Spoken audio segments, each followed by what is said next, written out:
Some people risk their lives for power, others risk it for fame. But these people, they do it for a paycheck. Every day they step into hell, voluntarily. They freeze, they burn, they choke, they fall. They know the risks, and they show up anyway. These aren't heroes in movies. They're workers, real people doing real jobs, so dangerous, they're practically slow-motion suicides. And yet, these jobs still exist.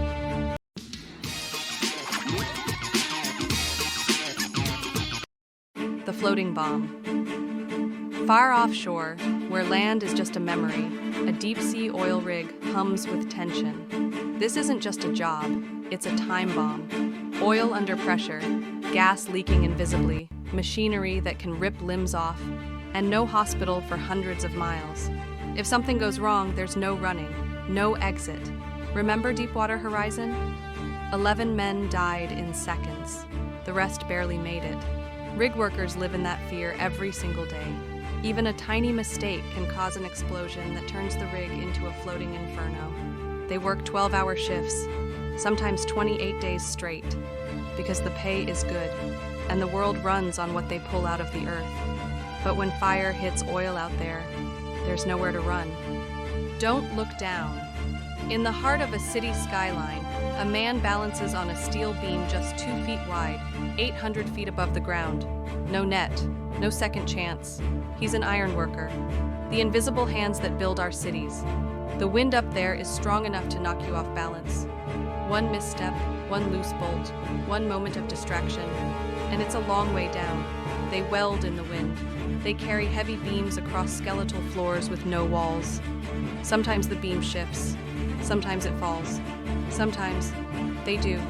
They've built the towers we admire, the bridges we cross every day, and most of us never think about how much blood those buildings cost. Into the volcano. In East Java, Indonesia, men hike for hours, up a mountain, into a crater, and down to the mouth of a breathing volcano.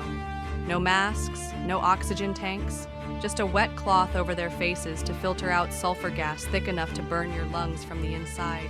They mine raw sulfur straight from vents in the crater floor, carrying 80 to 90 kilos of bright yellow rock up jagged cliffs, twice a day.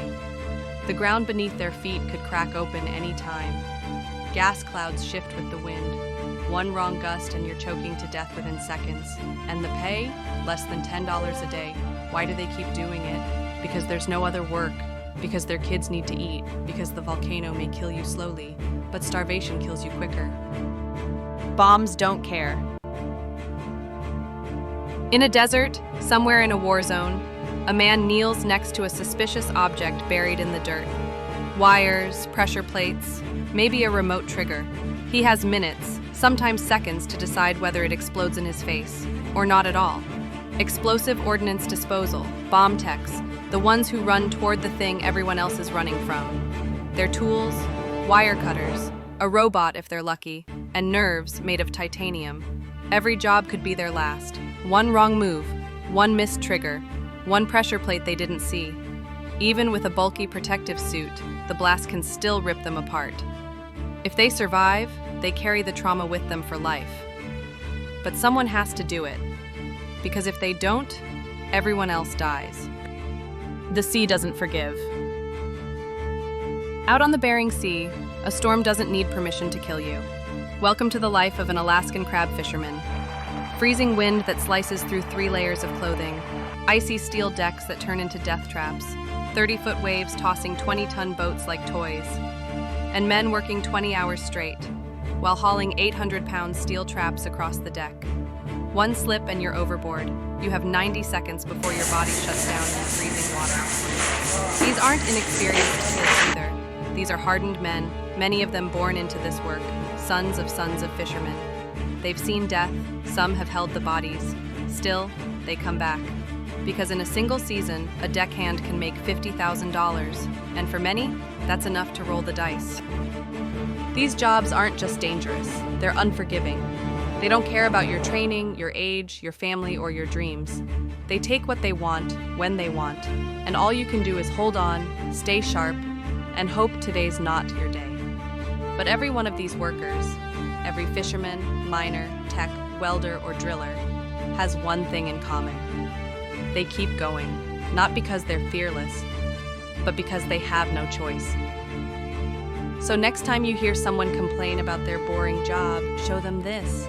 Like, subscribe, and respect the people who risk everything just to make this world run.